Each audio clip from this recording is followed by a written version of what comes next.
Folks! Suffice to say, I've been having a rough couple months. My friend tried to strangle my other friend to death. My dream job was stripped away from me for no reason. My doctor said I have criminally high blood pressure that she's never seen on the likes of a 23-year-old young man before. But folks, all that was child's play. None of that really mattered at all. Because the true horror of my life finally arrived. A real problem. Something to actually be upset about. Of course, we're talking about the series premiere of Fox's new hit show, The Passage. Is it a hit show? What were the ratings on this? Okay. Rotten on Rotten Tomatoes, 56%. But the audience score is 100. No fucking way. Oh, there's some bullshit. There's no fucking way. If the audience is mostly comprised of, or even half, or even a portion comprised of fans of the book, there's no way the audience score on Rotten Tomatoes should be 100%. What the hell? Critics' consensus. Strong performances from leads Mark-Paul Gosselaar and Saniya Sidney can't course correct the passage's wayward plot and feeble tone. So we've all been waiting on pins and needles for Mumkey's review and opinion of this series. If you haven't watched the original episode of this, which was, I guess, episode 0, where I talked about this book, my favorite book, The Passage, and how Fox is adapting it into a TV show, and I sort of reacted to the trailer and talked about why I like the book and why I don't see the things I liked being shown in the trailer. I would highly recommend you watch that first. A lot of people actually said, based on that video, they purchased The Passage and they've been reading it and they really like it. So that, man, that's music to my ears. I'm glad that I showed people something that I love and I influenced them into wanting to check it out themselves, and they actually loved it too. Like, what better feeling is there than when you recommend something you really like and other people really like it too? In that video, I talked a lot about the race and gender bending of the characters, and I'm not going to do that anymore. It's been said, it shouldn't necessarily be relevant because an adaptation is allowed to change things like that, and as long as the new thing is still good, a good piece of storytelling with good characters, it shouldn't matter what color they are or what gender they are. It really shouldn't. So the question is, given all of these changes and then some, is the pilot episode of Fox's The Passage any good? And folks, I gotta tell ya, I am absolutely flabbergasted.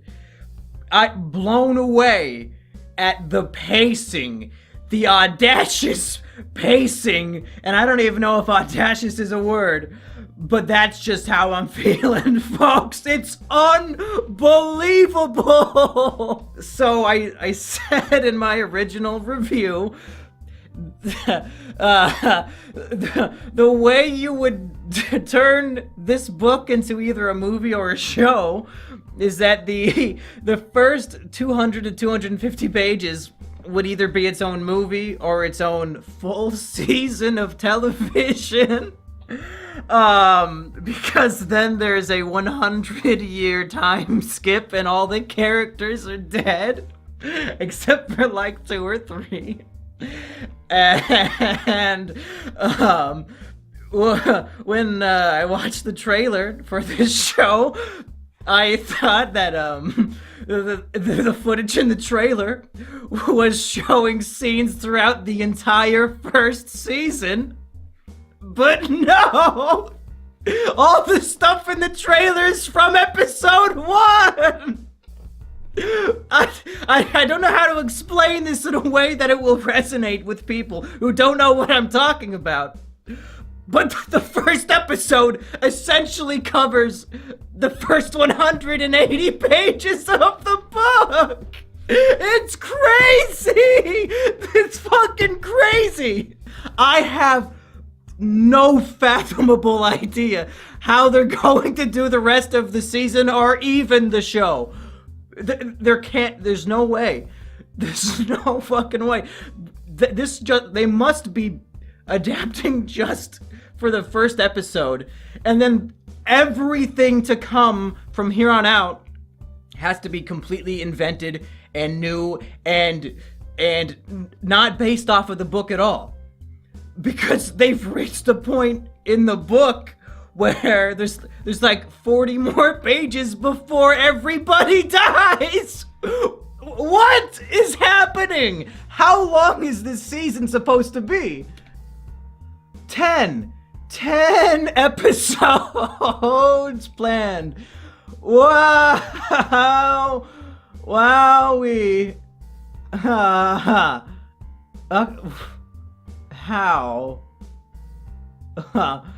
Okay.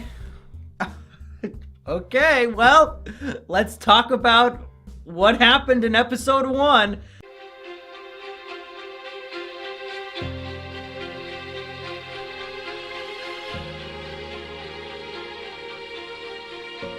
My name is Amy Belafonte.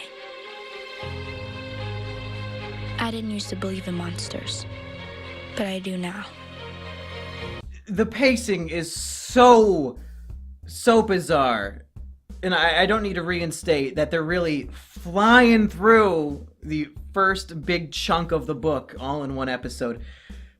And before I go into really the plot by plot, step by step things, some of my broader thoughts so far are that they're really taking away the magic of the storytelling in the book, where there are so many characters and we spend so much time from their perspective in the story.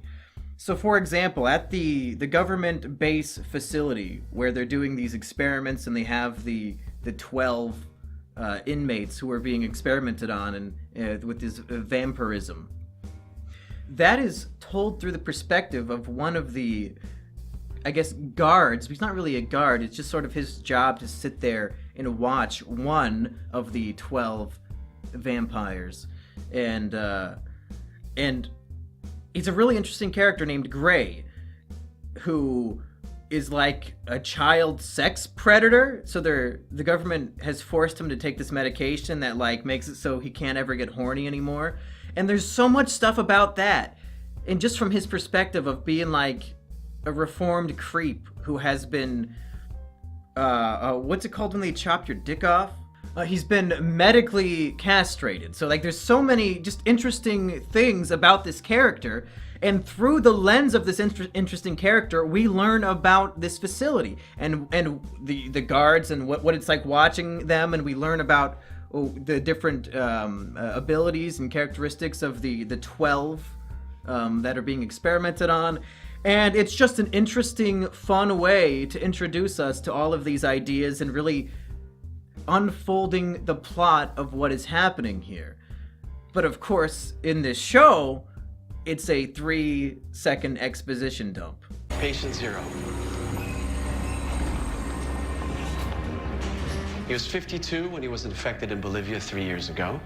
The exposure threw his immune system into hyperdrive. But after a short period of accelerated healing, he declined into this. He's immune to disease, but he's also a lethal blood-sucking monster who we are all very careful not to call a vampire. Is there a point to this recap? All the like 100 pages in the book of interesting character development and learning about the environments and the world and what is happening through them. It's explained with a group of scientists and doctors walking, saying blah blah blah blah blah blah blah, and just explaining it to the other characters and essentially to the audience. Is there a point to this recap? It's like, in my mind, that's just shit. Exposition dumps are just fucking shit. It's the laziest form of writing. Instead of showing us the world, they are telling us. It's a very, very basic concept. in storytelling. Show, don't tell. But because for some reason they wanted to compact, in my mind, 80% of what the season should have been into the pilot episode, I guess they had to tell. There's almost no show in this show. Very jarring. Very, very jarring pacing. So let's just go through it. I took notes as I was watching it. I'll just go note by note, whether or not it necessarily makes sense to tell them that way. I assume it will. The episode is bookended with narration from Amy Belafonte, who is now a 10-year-old black girl rather than what I think was a 6-year-old, basically mute little white girl. And I can confirm Amy has more lines of dialogue in this pilot episode than Amy in the books had in 2,000 pages. So, just threw that whole character out the window, but whatever. It's a different thing. I'll accept it. As long as it's good, I'll accept the changes, folks. If it's good. Do you think it's good? Do you? So, the way the experimentation starts is that a group of scientists accompanied by soldiers is traveling deep into just the thickest jungle. I don't remember if it was in Ecuador or where the fuck this jungle was. Just a very thick jungle. People are getting sick.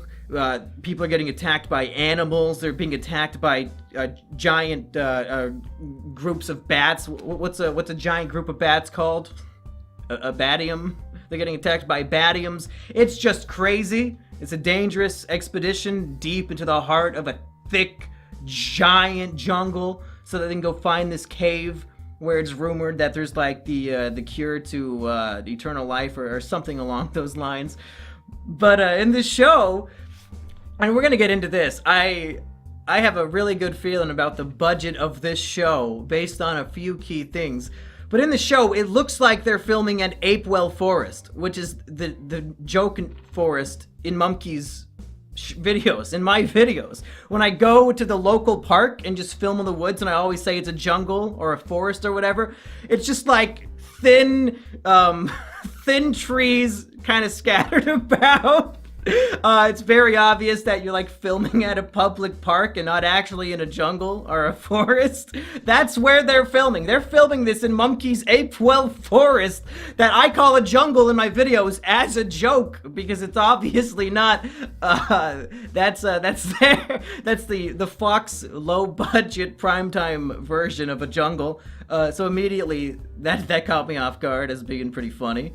So they make it to this cave deep in the heart of Apewell Forest, and in the book, the way that the outbreak begins is that deep in this cave, there's like a swarm of bats that come out. I believe, I might be misremembering, and the bats are attacking all the army guys, and they're shooting their machine guns, trying to kill all the bats, and everybody's getting infected, and most of them die from these infections. The infections that ultimately cause vampirism, and that gets refined by science to really make the 12 that we'll get to eventually. And I think the only survivor was the lead scientist on the expedition, Tim Fanning, who ultimately becomes Patient Zero, the main antagonist of the whole trilogy, Patient Zero, Fanning here. But they get to this cave, and instead of being attacked by a swarm of vampire bats, there's already a human who has been infected deep in the heart of this jungle.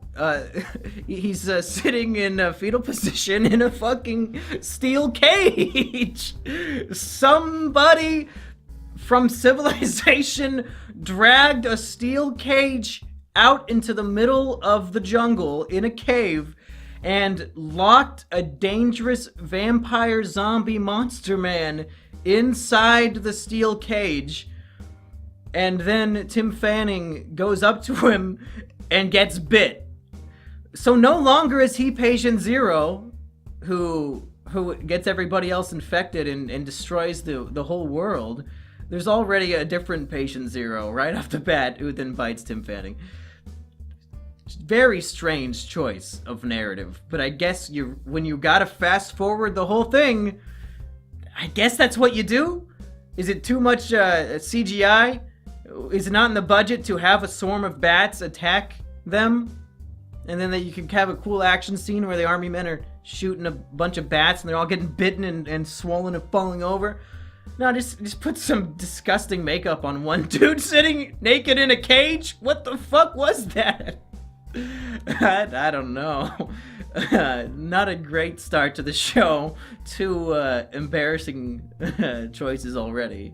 So the fast forward continues. We're introduced to Brad Wolgast, the main protagonist, other than Amy, for the first section of the book. And he's interviewing Anthony Carter, who will be one of the 12 experimented subjects. And again, Anthony Carter, like I said before, is much more intelligent than he should be. He's supposed to be kind of a retarded person. But here he's asking very logical questions and like being witty and stuff. Poor choice again. And then really we don't see him much at all in this pilot episode. So I imagine in the next 9 episodes that will be completely divergent from the book for some reason, somehow.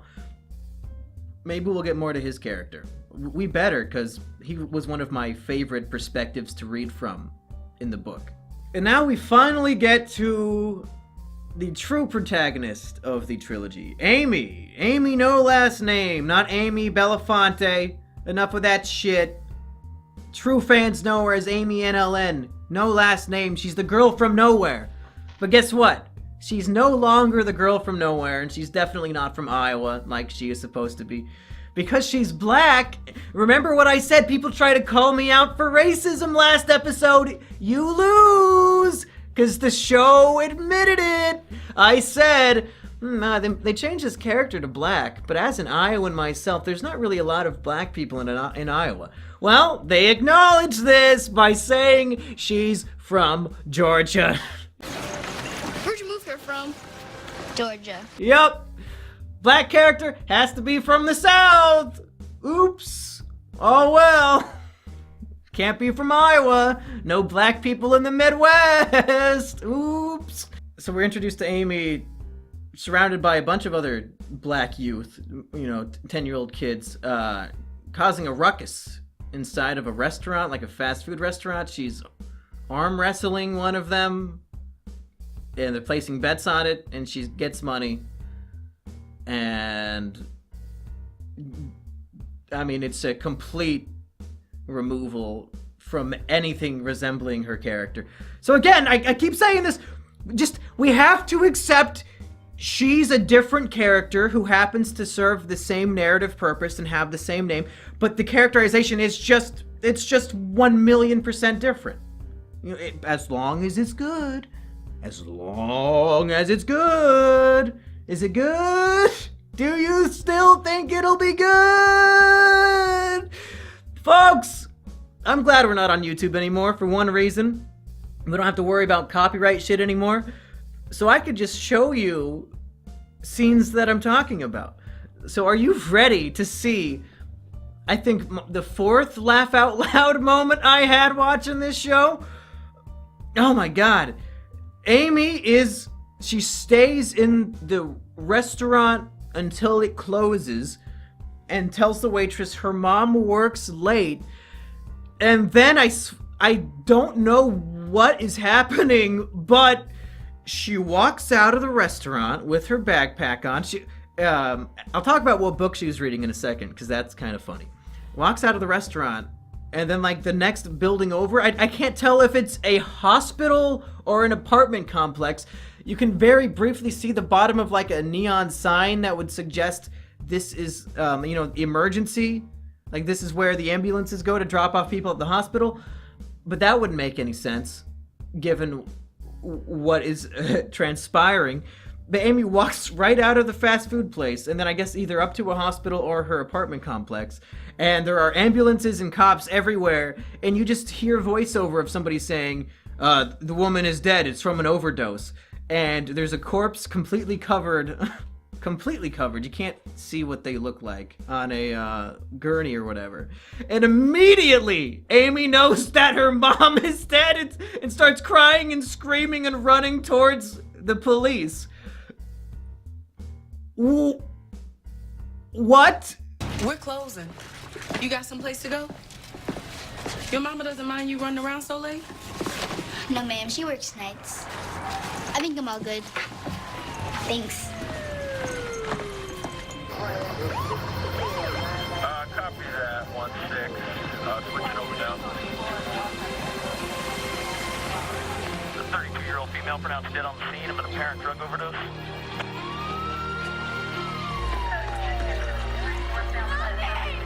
I was 10 years old the night my mama died.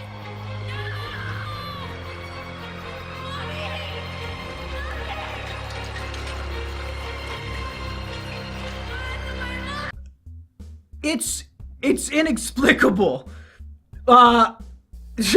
She just knows what happened. I can't even put into words how jarring this is. And suffice to say, of course her mom doesn't die of a fucking overdose just randomly at their hospital/apartment complex next door to the fast food restaurant where Amy hangs out. What is happening? I don't know. They just needed to tell us in the narrative very, very quickly that Amy's mother is dead and now she's being placed into foster care. Bizarre. It's bizarre. And tragically, when you're moving a story along at this pace, it's like when you're reading the cliff notes or the spark notes of something. It's the difference between reading a full Shakespeare play and reading the 10 bullet points on spark notes of what happened in each scene. And that's what it feels like watching this at this fast-forwarded pace. An example that might relate more to you at home would be like in Breaking Bad. The first episode of Breaking Bad is great because it's slow-paced in a sense that you understand the character. You get to know almost everything you need to know about Walter White because of the slow pacing of the show. It's very much character driven. It's about Walter White and him having all these bad things happen in his life, and he has a shitty life, and then it gets even worse when he gets cancer. And watching him and his actions, we understand his decisions and the choices that he makes, and it's a gripping hour of television. It really is. The way this show is paced, it would be as if the pilot of Breaking Bad ended at the scene where he says, "This is not meth," and he throws it. I think it's like episode 4 or 5. It'd be like if the first 5 episodes were condensed into 40 minutes. It's such bizarre pacing, and you wouldn't get any of the characterization. It would just be, gotta go to this plot point, then this plot point, then this plot point. Very, very, very rapid, fast. Just get through the plot. It doesn't matter about the characters. We don't need to get to know the characters. Our characters are not important. Nobody's here for the characters. They just want this super juicy story. And I'm gonna be honest. The story of the Passage books, it's not the highlight. The highlight is the characters. That's why I like it. I'm a characters guy. Learning the story through the lens of the characters is what makes these books good. This show, based on the pilot episode, characters thrown out the window. It's all about the plot. People want to see some violence. They want to see spooky imagery with these vampires, folks. They want to see a vampire girl slurping up blood. Creepy. Primetime television, folks. Nobody watches TV for characters. Fuck that. We want some action. We gotta end the pilot episode with a big shootout in a police station that should be happening in the 3rd to last episode of the season, folks. The characters are dead. The characters are dead. Anyway, interesting tidbit. The book that Amy is reading throughout, because now she's an avid reader. She might be a poor black girl who has a single mom who is a crackhead, and she's like living, I assume, in some sort of shitty little apartment or evidently in the bushes outside a hospital. But man, she is smart. She loves reading books. Most 10-year-old kids living in absolute poverty with a single parent who do drugs, they sure are smart. They love reading. That's their pastime, folks. And she's reading A Wrinkle in Time, which is very interesting to me. It's a great parallel to what I'm watching, because as you may know, there is a Wrinkle in Time movie that we did an episode of Izukino about that I highly recommend, one of my favorite Izukino episodes. And A Wrinkle in Time is one of the worst films of 2018. I think that's the year it came out. Last year, 2018. So you have this decent to good book source material completely ruined by the film, the screen adaptation. So it was very funny to me that that's what she was reading. It's like they were gambling, saying, Wrinkle in Time, they ruined that, but we won't ruin this. Let's throw that in there as a fuck you to Wrinkle in Time. Nope. Your gamble didn't pay off, buddy. And speaking of the people behind making this, I was shocked to see that Justin Cronin, the author of the books, is listed as a co-producer. So this isn't even a tragedy anymore. The tragedy would be some guy creates a great piece of art and then he gets a deal for it where he sells it for $1 million, and then they take his art and make it complete shit and he has no power in it. That's the tragedy. But when the guy who made it originally evidently has a say in what's going on and how the show is made, and then it's shit, like, was the book a fluke? Was it an accident? I don't think so. Why is he okay with this? With them shitting all over what he made? Is he just listed as a co-producer because they paid him for the book rights? Or is he actually having a say in what's going on? I hope not. But I don't know what's more sad. If he didn't have a say and they ruined it, or if he did have a say and they ruined it. Justin Cronin, I know you're a big fan of Mumkey Jones. If you want to come onto a podcast and talk to me about this whole thing, I would love to have you on. There's a lot I would like to talk to you about. Alright, so Amy is put into temporary foster care, but they've let us know that for some reason they're going to wait like 3 days or a week to actually put her information in the foster system, because it's very important to the plot of the narrative that Amy is the girl from nowhere. She doesn't exist. Nobody knows she exists. And thanks to the great setup of the book, that's what happens. Nobody knows she exists. Here, I mean, you've got social workers who know who she is. She's got foster kids that she's living with, the foster parents. So it just doesn't make any sense.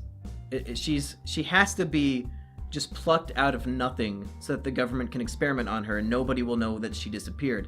But in this, no, everybody knows who she is. She has a first, middle, and last name. Whatever.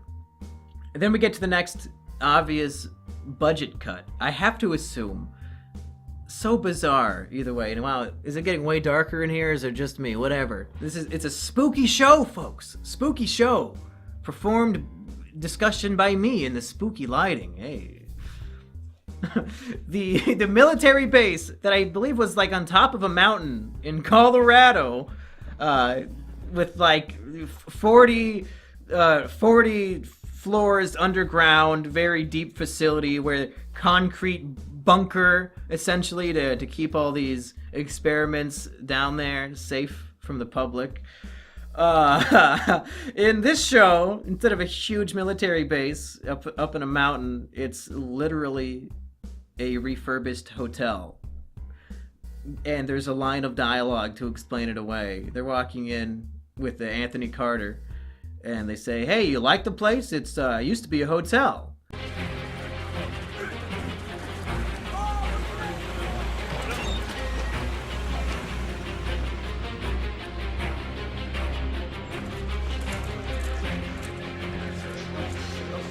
What is this place? Used to be a hotel. And I'm thinking, I think the show's budget was so low that building a military base as a set was insurmountable. So they just rented out a hotel for like a week and filmed there. Nothing about this resembles a military base from the inside. They just walked into a hotel and started filming. It's so embarrassing.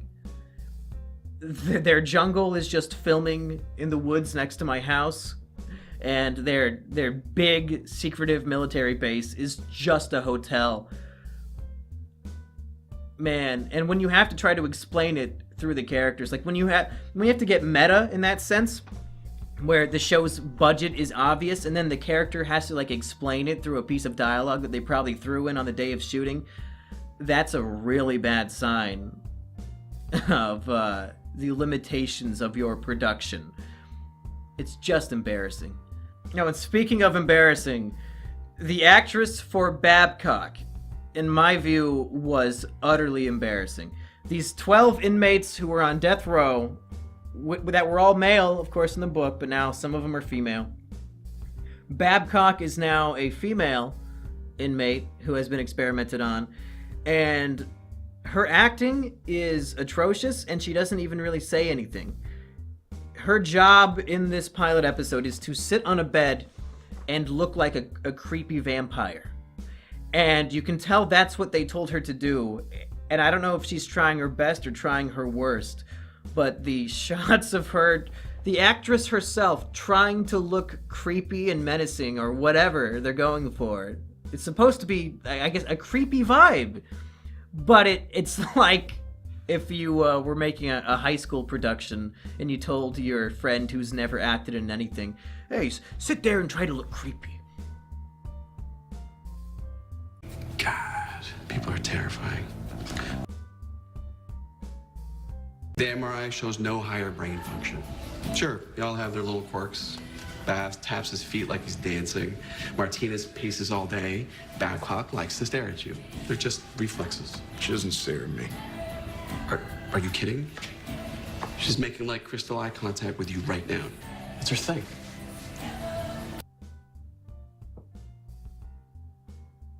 Are you creeped out? I'm creeped out. That's some creepy shit. Okay, let's fast forward through some of these plot points because the show certainly did. They want to experiment on a girl. You know, that's the next step of the experimentation is, oh, let's do it on a kid. It'll be a better result, blah, blah, blah. Just like in the book.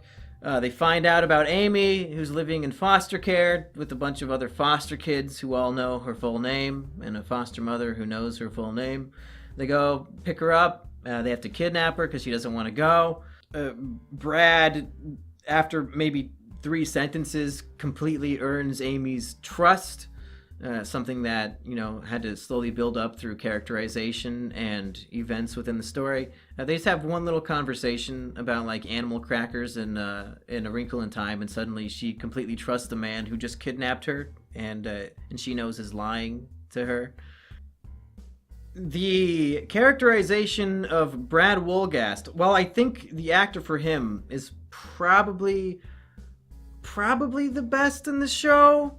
I mean, he's just like the handsome, rugged leading man with a dark past, that kind of character trope. So the guy does just fine.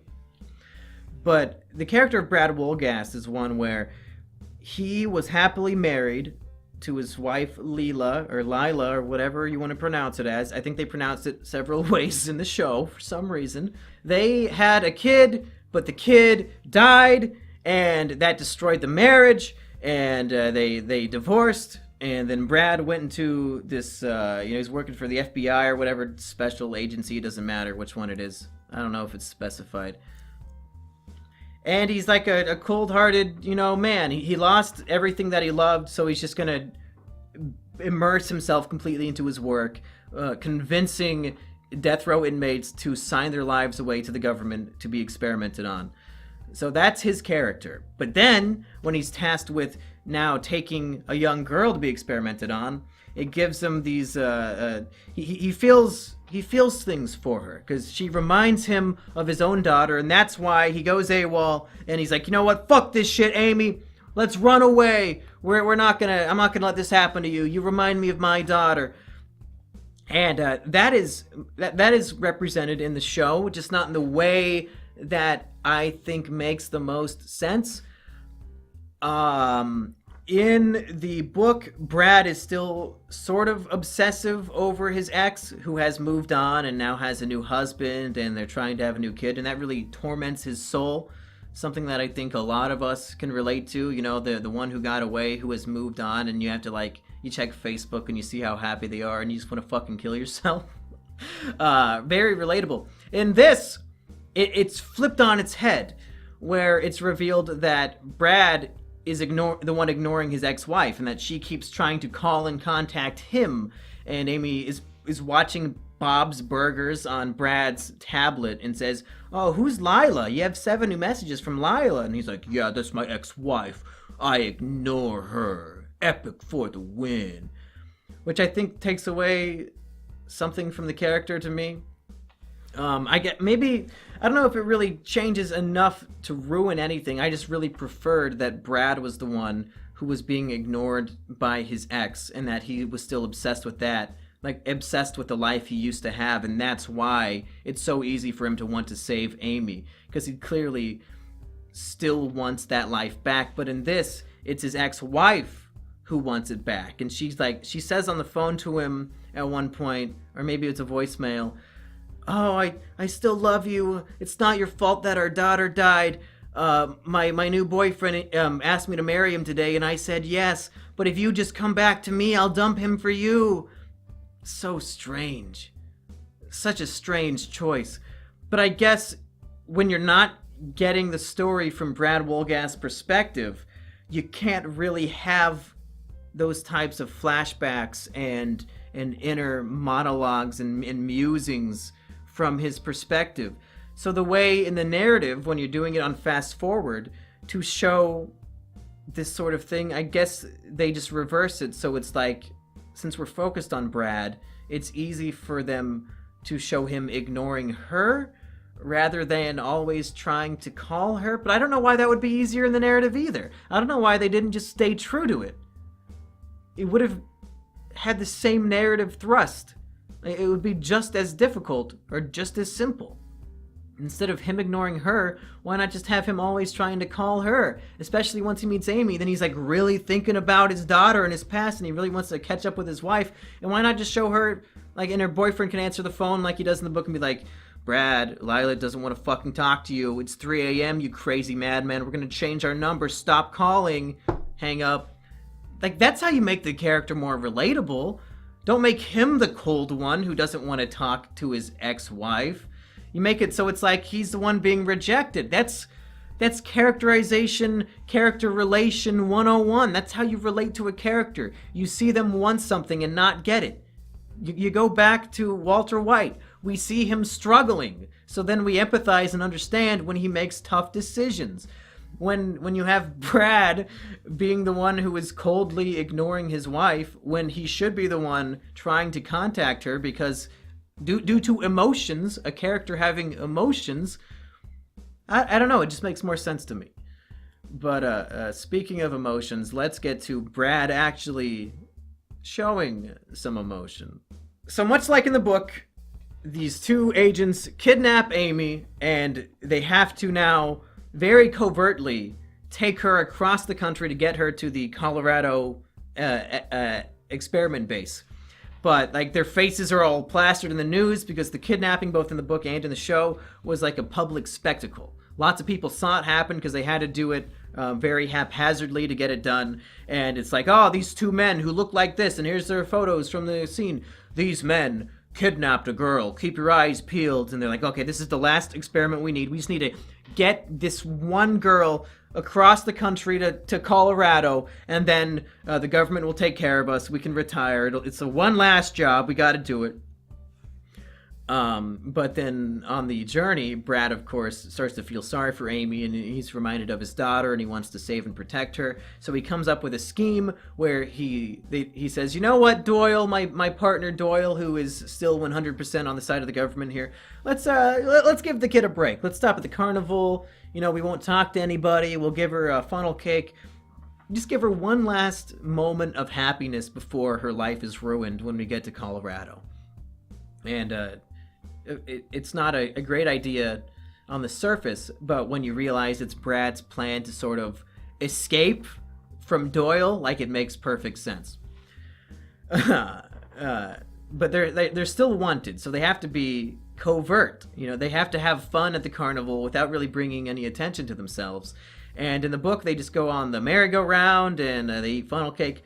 But here in the show, Brad decides they're going to play carnival games, like the one where you have to shoot Wow, it's getting really dark in here. This looks cool. They have to shoot, ducks that are moving on a conveyor belt or whatever.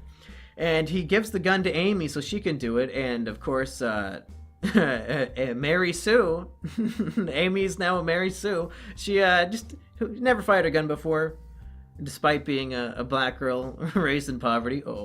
Never fired a gun before, but 2 perfect bullseye shots on her first try. Cool. And Brad does the opposite of what he should do in this situation and starts yelling at the crowd of people who are crowded around watching. Yeah, look at her! Look at her! She did it! Look at this girl! She's great! Are you ready?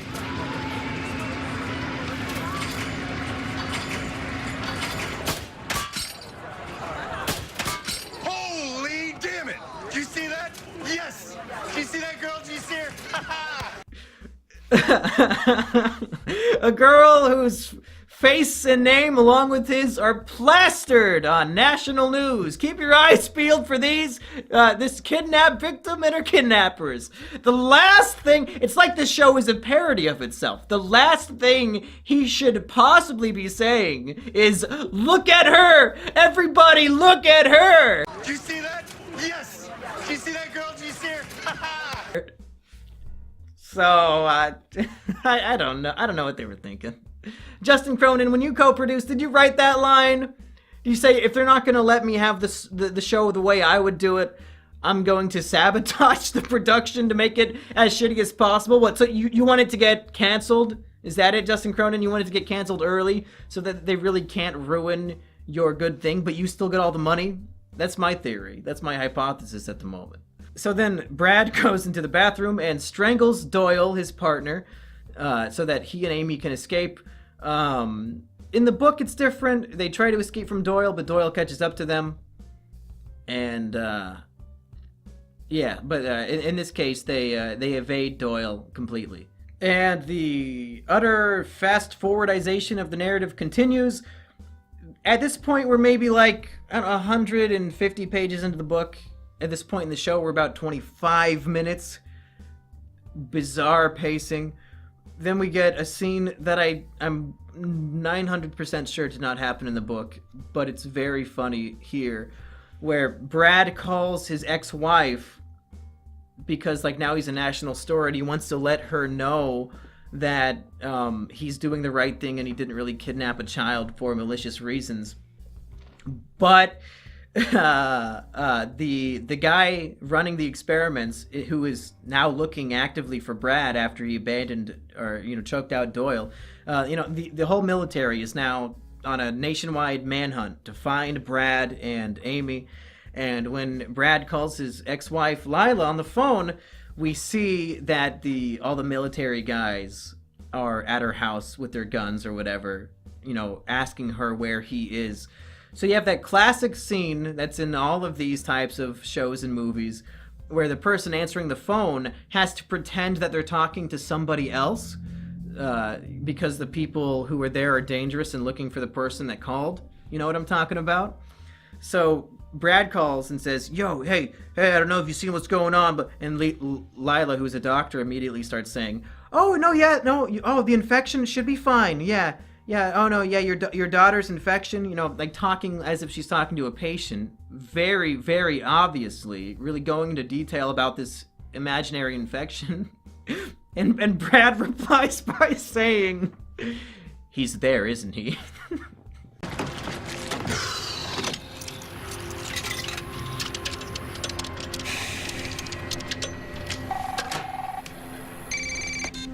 Hello? Lila, some stuff has come up. If Richards calls, tell him you haven't heard from me in months. Tell him... Hi, Mrs. Ferber.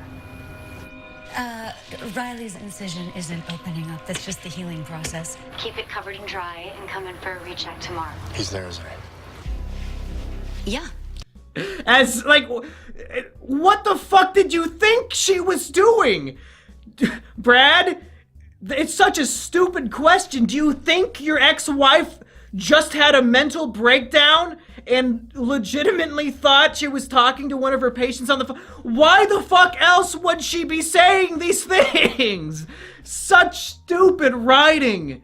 You should know immediately that she knows who you are and is lying or making up a thing on the phone so that the person in the room doesn't know who she's talking to. Why the fuck would you question it? What are you thinking? Both Brad and the writer. That was something that made me laugh really hard. And there's some other stuff that is kind of interesting. Through the characterization of Gray, the character who was really cool, like the child sexual predator. I think all he did was like pee in front of some kids or something, or like, I don't think he actually raped anybody, but I don't remember specifically the details of Gray's crimes. But through, that cool character and his lens of the narrative, we find out that Zero, the vampire that he's watching, is like talking to him telepathically in his dreams, and he doesn't know if it's real or not, but he's like always feeling sick, and he starts slowly each day feels more and more like a trance, and it's like Zero is the mastermind, most powerful vampire of the bunch, and he's like planning 18 million steps ahead in his 5D chess game, where he's slowly brainwashing and influencing everybody at the facility. That ultimately leads to the big breakout, where all the vampires escape and destroy humanity as we know it. Here, obviously, they can't do that because it's fast forward mode, plot point to plot point to plot point. So we just have a character who is named Gray, which I was excited to actually see him represented on screen, but he's just a throwaway character. He walks up to like the lead scientist and says, "Hey, are you also having dreams about Gray? Or about Zero? I keep having dreams about Zero. Has you been in your dreams?" Again, it's telling and not showing, which I was disappointed by. But then they make up for it with 2 scenes of showing and not telling. And I actually liked these scenes, folks. It's not all negative. There's a scene where the scientist guy, and I keep forgetting his name. I think it's supposed to be Richards, but I'm not sure. It's probably Richards, but he's in like a romantic relationship with one of the black doctors. Of course, there's nothing remotely like that in the book, but whatever. I don't think there's any women within 10 yards of the facility, let alone a black doctor working there. But he's like in bed with her, and then all of a sudden she is replaced with the female Babcock experiment vampire, and she's like on top of him being all menacing and creepy and stuff, and he wakes up and it's like a nightmare. And I'm like, okay, that's how you show it. That's how you show that these experimental vampire creature people are entering everybody's dreams and fucking with them. And then we have the second scene to feature Anthony Carter. I think he's on screen for less than 3 minutes in this episode. And Tim Fanning, Zero, walks in, but he's no longer all vampired up. He's just like the normal human version of himself. And it's supposed to be like a big reveal, like, wait a second, but he's a vampire now. He can't be that. But somebody who is not familiar with the book and is watching this show on a first viewing, I don't think they're even going to recognize the actor or have any idea. So like the kind of scary music that plays when it reveals who the doctor is, I think it's not going to mean anything at all. They'll probably just assume it's one of the other 50 characters that were introduced and not really given a name. But from the perspective of me, who actually is following what is happening and understands what is going on, I was like, oh yeah, so yeah, Zero is, he's fucking with Anthony Carter in a dream. Cool, I like to see that. That's cool.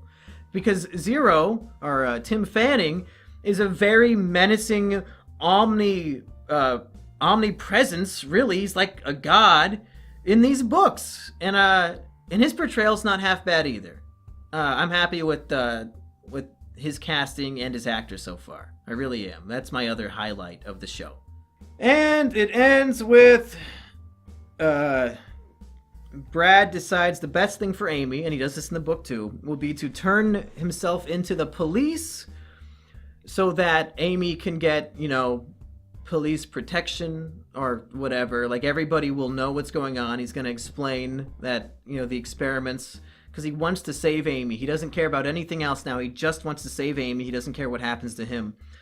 So he turns himself into the police, and he's, handcuffed, and they're just waiting for reporters to come so he can tell the story. But then the government, experiment people find out, and the army shows up. And so then there's a big shootout, and it's so bizarre. About 12 heavily armed soldiers are marching into the police station, and Brad is equipped with just a handgun. But then he, I think, shoots one guy, goes into a room, fights another guy who walks in, knocks him out or kills him. But then he doesn't take his giant, AR-15 rifle. They have, these giant military-grade rifles. He doesn't take it. He just... if this was a video game and it wouldn't let me pick up my enemy's giant gun, I would say that the video game sucks. And this is a show where characters are supposed to be a little more logical than a video game's logic. He just keeps... He's gonna fight a whole army with just a handgun when he could take this military-grade weapon. I thought that was really stupid. But then he goes out in the hallway and has a Mexican standoff with Richards. And no other military people fucking walk in. There's 12 military dudes, and none of them fucking show up. Brad shoots at a fire extinguisher instead of shooting Richards. And then, there's a very puny little smoke coming out of the fire extinguisher. The worst distraction I've ever seen in my life. It was embarrassing. Again, I don't know if that was a budget cut or what they were thinking. And then him and Amy run out of the building, get into a cop car, and drive away. Where the fuck were the 10 other military guys? Just on a basic action scene level, this didn't make any fucking sense at all. Beat by beat, everything was nonsensical. And that's when it really diverges from the book. Because in the book, Richard shows up to the police station and kills everybody other than Brad and Amy. And then military helicopters them straight to the base. This episode ends with them escaping from Richards at this police station scene. So I don't know what the fuck is gonna happen. They've got 30 pages of story left to tell before a 100-year time skip. But 9 episodes of television to fill. Because I know for a fucking fact we're not going to see the time skip in this season. There's no possible way. There can't be. They wouldn't do that. Because they're listing all of these actors as being the actors of the show. So I don't think they're all going to be dead in the next episode. So at the end of this, I'm flabbergasted. I have no idea where they're going to take this. But it's obviously going to be, at this point, so departed from the action and the story of the source material that it actually gives me a bit of hope that I won't hate it. Because it's not going to be The Passage anymore. It's not. It can't be. They've decided to write something else entirely that was inspired by the opening 200 pages of this book. So maybe it'll be interesting once they start going their own way. Once the show goes full MGTOW, movie going its own way, maybe it'll be a surprise hit. Maybe. But I'll say this. If I hadn't read the book and my first exposure was just this episode of television, and then you told me it was based off of a book, based off of this, I would assume the book is complete dog shit. I would assume that the book sucks and its pacing is garbage and it's like something you would pick up at the airport that would have, it's like it's supposed to be a page turner, where this is so dense that you can't possibly read it in a week. Like, it's something that's going to take you a long time. You're not supposed to read the whole thing on your 5-hour plane ride. So yeah, I think that about wraps up my first actual review of Fox's The Passage. And I've been sitting here for a long time talking. This review might be longer than the episode, especially after I plug in a bunch of clips. So, if you watch this, thanks for watching. We've got 9 more of these to go, unless they cancel it. And I don't know, I'm kind of 50-50. I want it to be canceled because I kind of hate it, but I'm also so intrigued about what they're going to do that I want to see how it unfolds. They've got me bizarrely intrigued. So unlike young Sheldon, I'm actually excited to keep doing this series.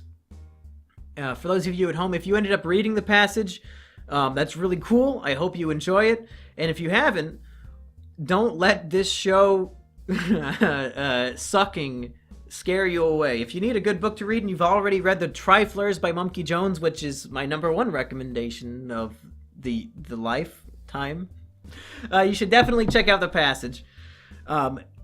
It would be fun. Read The Passage and then watch this show along with me and, watch the episodes and watch my reviews. It'll be like a Mumkey book/TV club.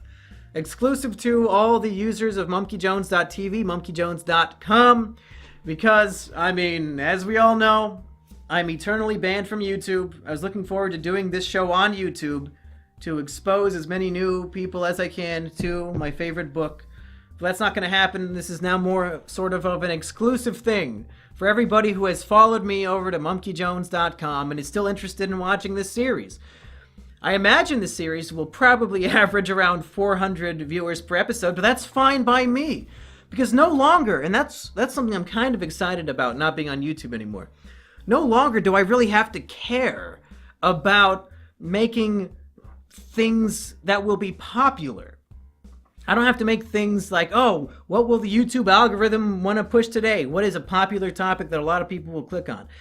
I can really just embrace the things I'm interested in. And monkeyjones.com can be solely my passion projects. And that's what I want it to be. And the people who support me over at Patreon, patreon.com/mumkey, my only revenue source anymore. So if you haven't supported me on there, I really appreciate those who have. And I would suggest you do even $1. A whole bunch of people doing $1 adds up really fast. But I'm glad I can have just sort of a private club doing my passion projects over here. And the only people who stick around will be the ones who are genuinely interested. And that's a really cool opportunity. It might seem like I'm just trying my best to see a silver lining on the dark clouds of bullshit. But it's exciting. It really is. It's absolute freedom to have your own website and to make whatever the fuck you want on it. And I'm looking forward to doing 9 more episodes of this, as well as continuing the Monkey Box series and continuing the Rise, Fall, and Decays, and the survival guides, of course. All the stuff that I love making. So, with all that being said, that is episode 1 of The Passage. And I'll see you next time with something else.